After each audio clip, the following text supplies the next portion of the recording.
All right, well, hello. It is Tuesday, and welcome back to Table Talk on really a unusual edition. Hey, guys, welcome to the table. Is that because I'm here? It's not only because Alan Bentley's here with us. Welcome, Alan, to the table. It's good to have you here. Andrew, good to have you here at the table. But as you might know, we're live today. Early in the pandemic, we were live every week, but since we went to more of a recorded version, so we're grateful to have this opportunity, and we hope if you're joining us now while it's live or at any point that you would just sit down, open up Luke chapter 15. We've been going through in our Certainty series, part 8 of part 3 on this journey to Jerusalem, and we just invite you to join us at the table. Thank you for that, and we'd like to just have this time of conversation and discussion on how we can learn it, love it, and live it out. How's that sound? Sounds great. Sounds great. As I've mentioned again, Alan Bentley, welcome to the table. Thank you. I want to mention one of the reasons that our minds went straight to you as a guest this week was your involvement with a ministry or a teaching, a series of teaching this summer that you did on how to share your faith. That was in August? Yes. 4 weeks? Yes. Now tell me, for that group that went through that, you've got something planned coming up, right? Actually, yes, we do. We have a follow-up of 2 sessions in January, the 16th and the 23rd. Okay. And so we're looking forward to getting that group back together and kind of have another building block on how to share your faith and do some more role-playing, which people found very, very, very helpful. Yeah. And just to build that muscle memory and that comfortableness of learning how to transition from an ordinary conversation to something more meaningful and more spiritual. Man, that's great. And we do that for our desire to seek that which is lost and to share their way to finding the kingdom. So thank you for that. And that's something you plan on continuing. Yes, that's the plan. Look for that next August as well. Yes. Yeah, thanks, Alan. Thanks for joining us. Andrew, obviously you taught us this lesson, this message Sunday, Lost and Found. Well, I'd say, it's Jesus' message, and I tried to unpack it a little bit. We just try to stay out of the way, right? Yeah. Yeah, well, thank you for unpacking it. And so why don't we, let's just dig right in. And what we've tried to do is just break up the passage into some manageable chunks and then just have a conversation about it. Alan, would you start off by reading chapter 15? Yep. And it's going to be actually in total, it's going to be verses 1 through 7, but stop after those first 2 verses. Will do. Yeah. Now the tax collectors and sinners were all drawing near to him being Jesus. And the Pharisees and the scribes grumbled, saying, "This man receives sinners and eats with them." So 2 points there, and I think this came out in the message Sunday, Andrew, is a lot of times that's sort of the intro. We'd skip right ahead to that so Jesus told a parable. That's got to be the most exciting. But you made a couple of references here that were important. Tax collectors and sinners were sort of identified here purposely by Luke. Why? What did that indicate? Why did we need to know who was drawing near to him? Or what can we know from that? Yeah, well, it's not the first time Luke has paired that expression together, the tax collectors and the sinners, but we know these were sort of the outcasts of the day. Okay. The tax collectors were definitely looked down upon by their countrymen because essentially they entered into a deal with the Roman occupiers in order to be able to collect that revenue. And then once they did, they collected more than they needed to in order to enrich themselves. Yeah. So here's a segment of the population that's certainly despised. Right. And then you've got sinners, which, as best as I can tell, is just sort of it's a broad brush. Yeah. It's a wide label. And I think just generally it's people that were living an immoral lifestyle. Now, everybody sins, right? But these were sins that the community knew about. Maybe swindlers, prostitutes, maybe occupations that would have been against the Mosaic law. Okay. And so tax collectors, there's this assumption as well that not only traitors to their people, but because of that probably were not associated with anything religious either. And so probably ungodly, probably within sinners. People are thinking they don't have any morals, right? Yeah. Okay. They don't have any scruples. Well, and then it's made a big point of, the Pharisees had pointed out, they grumbled the fact that he received these people and he eats with them. What do you think of when you eat with someone? I mean, what is this implying here, Alan? Do you think about the whole idea of the intimacy of sharing a meal, maybe? Or? Yeah, and I think too is what Andrew was pointing out. These people were the outcasts. Yeah. Right. And then you've kind of got two groups in this little story. You've got the outcast, and you've got the Pharisees and the scribes. These people never go to the temple, would never go in there because they've been disqualified. And then you've got the Pharisees who are looking down on them as outcasts, and they don't have anything to do with them. And then Jesus is eating with them, showing them hospitality. And this guy's supposed to be a prophet. What's his deal? Yeah, so it's an association that's more that's deeper or more significant than he teaches them or he talks to them, right? He shares a meal with them, which in that day was there wasn't much more you could do with anyone outside your family, more intimate, I guess, than sharing a meal. I love Alan's point right there. It's like, well, as soon as they come to the synagogue, they can hear this and they can get right with God. He wasn't waiting for that, it seems like. It was like, okay, he had no problem going to them. Yeah. And so they grumbled about it, not because they were jealous. The Pharisees weren't saying, well, I wish he'd invite us for a meal. They were actually making a point, like, how dare he? Yeah. What's he thinking, having this association? Okay, so Jesus knows this. That's our scene or the setting. Yeah. And Alan, continue with this parable here that he tells them.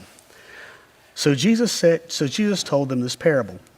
What man of you, having 100 sheep, if he lost one of them, does not leave the 99 in the open country and go after the one that is lost until he finds it? And when he has found it, he lays it on his shoulders, rejoicing. And when he comes home, he calls together his friends and his neighbors, saying to them, Rejoice with me, for I have found my sheep that was lost. Just so I tell you, there will be more joy in heaven over one sinner who repents than over 99 righteous persons who need no repentance.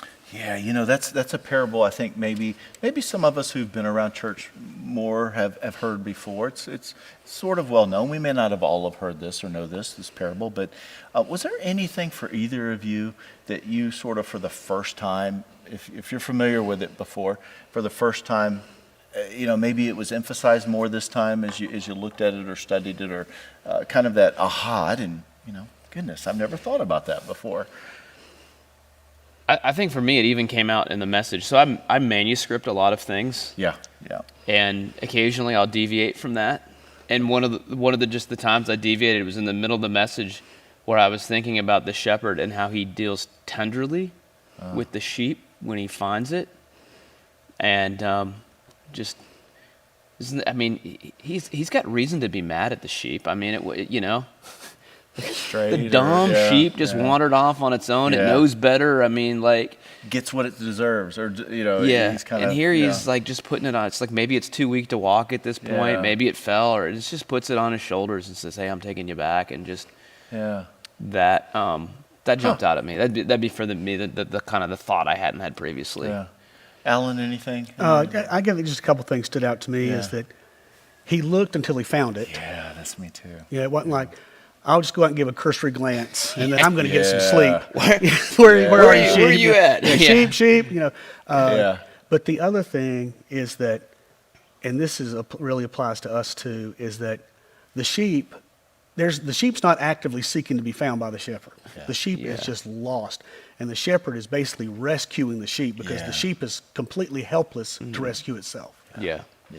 Mm-hmm. Well, and I think especially in this one, so I thought the same thing, Alan, sort of that until he finds it, or until he found it, really resonated with me. And so it made me think, wow, what have I lost that I searched for until I found it?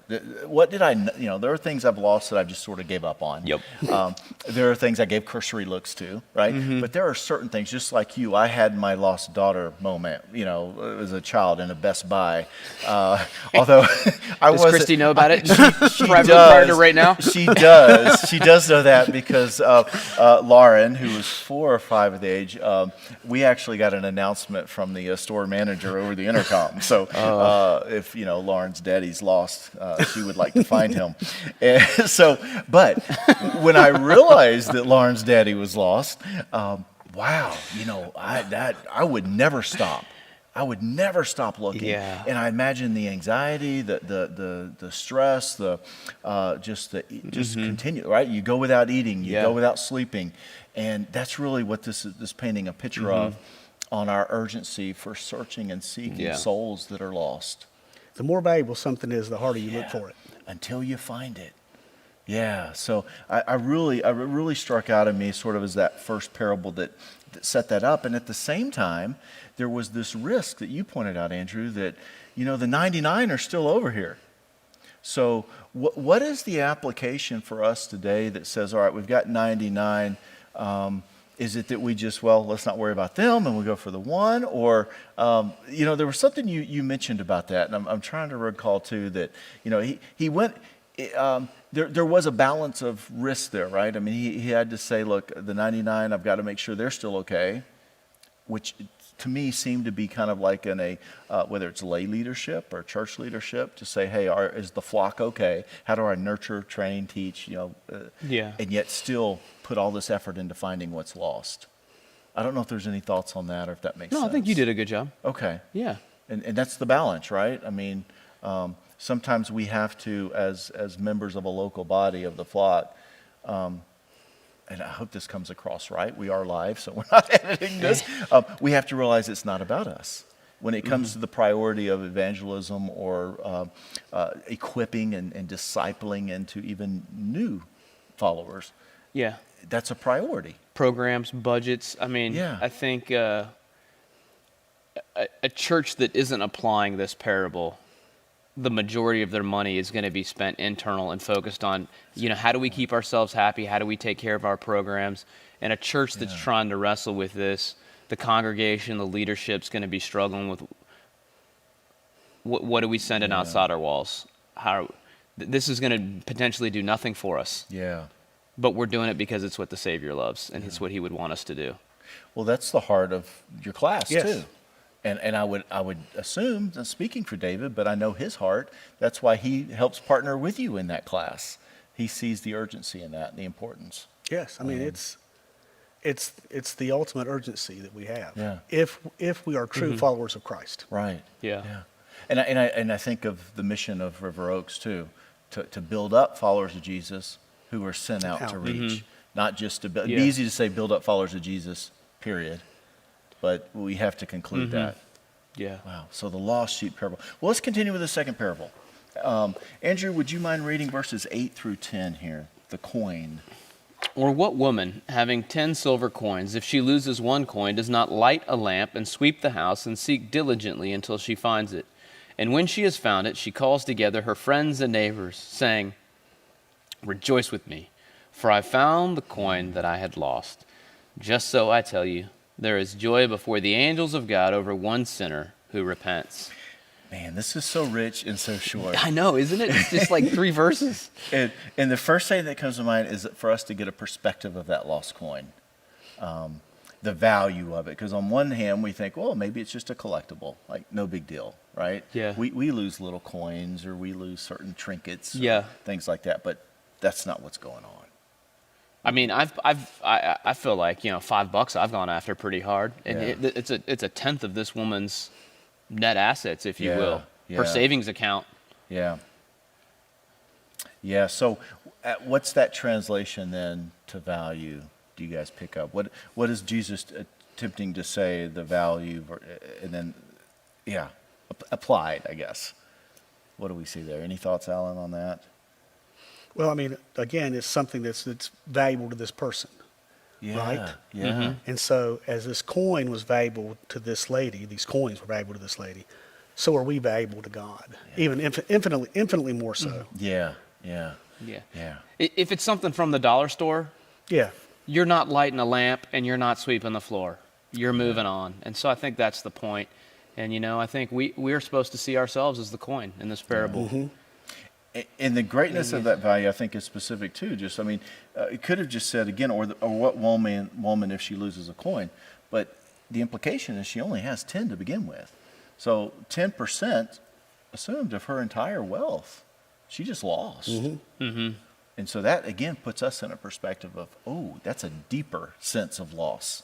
Yeah. Which again is our sense of loss toward those who are lost. Also, a word here about diligence, intentionality. What does that look like? How are we diligent? Is there anything in your class, Alan, when you guys talk about sharing your faith, that speaks to intentionality or purpose or transitioning into the conversation? Yes. Yes, and we also tell people is that it's God's job to save. Yeah. You know, you're not the message. All you're doing is just conveying the message. Yes. And God, through the Holy Spirit, has prepared that person beforehand to hear what God has laid on your heart. Yeah. So you're not the first person sharing the gospel with this person, preparing them. The Holy Spirit's already gone before you. That's right. And so, and don't give up. Yeah. You know, one of the best, we tell people the most powerful weapon in evangelism that you can have is praying for that person. That's seeking with diligence, right? There has to be, I guess this would tell us that in evangelism, sharing our faith, we can't just say, I'm not going to worry about trying to be equipped in it, or I don't have to worry about what Scripture tells us, or the hows, or it'll just happen. The Lord can certainly make it just happen, but I think the implication here is that we have to be intentional about it. We have to be diligent. We should want to be equipped in it. Yeah. We should want to be prepared, Yeah. right? So I felt like I was preaching to myself at one point in the message because, I mean, I work at a church. And most of my daily interactions are with people who go to church here. And I love that. That's my friendships. And so I'm the guy that's just kind of slipped into the Christian cocoon, not intentionally, but you look at my phone, and my contacts and my text messages, all these people. And so just thinking about the intentionality that the shepherd had and this woman had was really convicting for me. And I do think, when I think back to the times where I was more zealous for sharing my faith, that somehow when you pray about that person, that it has a way of making you intentional. Yeah. I don't know how God does that, but when you're praying about it and asking for it, maybe I see the doors open more easily. I don't know. Maybe you can describe it, Alan, but I find that there's a corollary, right? Yes. And I don't know how it works. But there are times if you're praying for a person who've had this happen, and you're thinking, how can I bring this up? Because I care about this person. How can I bring this up and it's not going to be awkward or off-putting or sound like it's canned or rehearsed?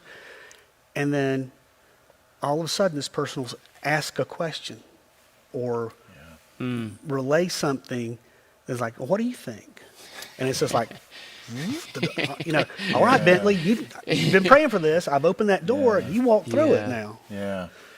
Yeah. No, that's a great word. And, I think that speaks to, Alan, because you've gone through Journey. You're a member of Journey Group, too. And Journey speaks about that intentionality of building relationships and the fact that, no one wants to be a target. Right? No one wants to feel like a project. No one wants to feel like a project. No one wants to, be walked around saying, well, I really don't care about you, but I'm supposed to share my faith with you, right? And so it's relationship credibility that we build. And for both of these parables, the sheep was a personal relationship. The coin was personal. And so as we build those relationships, not as projects or targets, but as having the great...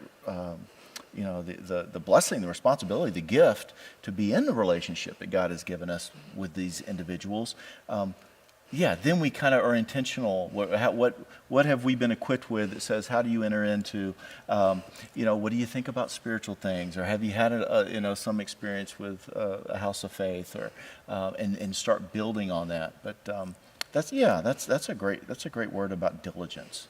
And I think we probably do need to hear that more. We do. Or just reminded of. That's nothing we need taught so much as just encouraged in and inspired in. And there are so many people who feel like they don't matter to anybody. Yeah. And we need to remind them that they matter to God. They were created by God to bear His image just like us. Yeah. Yeah. And they need to be reminded that they are invaluable to God. That's right. And we're, of course, in this we would know, and this is for a different table talk. We're not intimately yoked, but yet we are in this world, and we are called into relationships that build on that. So, great word. The last thing of this parable is another aha for me, because it was in both parables and really all three of the lost parables. That sometimes we need to be reminded too is we need to rejoice. Yeah. I don't know if we just take it for granted or we don't care or maybe I can't imagine that as we see so many people come to Jesus every week that it just becomes monotonous. I don't know what it is, but it feels like maybe sometimes we as a global church, we as a local body, we as individual believers have lost that sense of really wanting to celebrate when someone says, I was lost and now I'm found. Yeah. And it's emphasized here clearly. Yeah. How do we do that? I mean, what does that look like? But you wonder what it would be like if, like, you could live stream in heaven the next time there's a baptism going on in the testimony visit. If we could I think if we could see that one time, like, oh wow, like it would totally change things for us. Yeah. So we get this word picture here, but we don't actually get to see it. Yeah, I mean, just think about how when you have a birth into your family, how you rejoice over this new family member. Okay, well, this is a new family member in God's family. And we need to have that joy too. Yeah, joy is a good word there. I think that is having that joy, giving God honor and praise, even if it's a close relationship we've been part of or a seed of. Again, being reminded, wasn't us. Because that's always a good word. If we're rejected, it's you, God. Sometimes though, when it's received, we like to take that's right. That's the me. credit. Yeah, that's me. I did that. Right. We need to remember, regardless of the decision, we were just used as an instrument, and we want to rejoice in that because of what God has done. Great word. Well, we won't get into it, Andrew, but you had touched on it a bit. But there is a third parable here. Yeah. Prodigal son. Again, lostness. Boy, I mean, we had 1 week for chapter 15, and it was like, okay, I could maybe do all of the third parable, maybe, or we could do the first two, and there was just such similarities. Yeah. But the third parable it's the most well-known one, which is why I said, well, maybe we'll look at the two passages that aren't as well-known. Yeah. But yes, there's more layers. Yeah. To this because he introduces the older brother. Yeah. And that's, I think, where he really begins to get to the Pharisees. He's in. Yeah. That's where he's talking to them. So we're the lost coin, we're the lost sheep, but he's saying, guess who you are in this one? Yeah. Which brother do you want to be? Yeah, and sometimes I think we can feel a lot like the older brother too, right? Like when the older brother when the new baby's born in the family. Yeah. Right. Somebody's raining on my parade right now. Someone's getting a whole lot more attention than me now. Yeah. And even as, again, whether that's believers of many years or members or whatever, sometimes it's hey, wait, that light's not as bright on me anymore. So we need to hear that word too, and get back to celebrating and rejoicing. I once heard a 3-week sermon series, very impactful, on the prodigal son parable, in which each week the teacher, the pastor, this was in a church in Kentucky, he gave the message through the eyes and the heart of each of the characters. The father, the younger son, and the older son. Yeah. Highly impactful. Just a real honest assessment, of what was going on there. And so, again, please take a look at that last parable and look at all those layers as you can. Well, the final sprint. And I would ask you both, why would you encourage someone to read chapter 15? Why would you encourage someone to read these lost and found parables? Alan? Well, for one thing, it reinforces how important we are to God. Okay. And about who is the one doing the seeking. Okay, it's God, and He looks until He finds. Yeah. Right. And I do like the parable about the prodigal son, because the father is depicted as, in my mind, in the scripture, every day he's looking for his son who's gone away, who's basically said, I don't want anything to do with you. I wish you were dead. Give me my money. I wish you were dead. Yeah. And the father has forgiven him of that and is longing for him to come back so he could be restored into the family. Yeah. Great word. Thank you, Alan. Appreciate it. Andrew, final thoughts? Why does someone read this chapter? Well, I think it's more or less the same thing Alan said. But, if you had to pick one verse from Luke that said, this summarizes the gospel, it's where Jesus says in Luke 19 that he came to seek and to save the lost. But I really feel like chapter 15 is the heart of the gospel, because this is how we see it played out. And a statement's nice if you need some concise, sound bite, but it's stories that really touch the heart. And I think this is the beautiful picture of seeking and saving played out. I think for me, it's to help evaluate our commitment to the searching and finding. of what we're called to do, is why I would encourage someone to read that. Yeah. Hey, great word, great conversation. Again, thanks for joining us live. Alan, thanks for coming to the Thank table. you. We look forward to more about the class on how to share your faith. Pastor Andrew, thanks again for the message Sunday and coming to the table. And we look forward to joining you next Tuesday, where we're going to have a word on money management. Not rice and beans with Dave Ramsey, but the truth with Dave Beatty. We'll see you then. Blessings, friends. Yeah.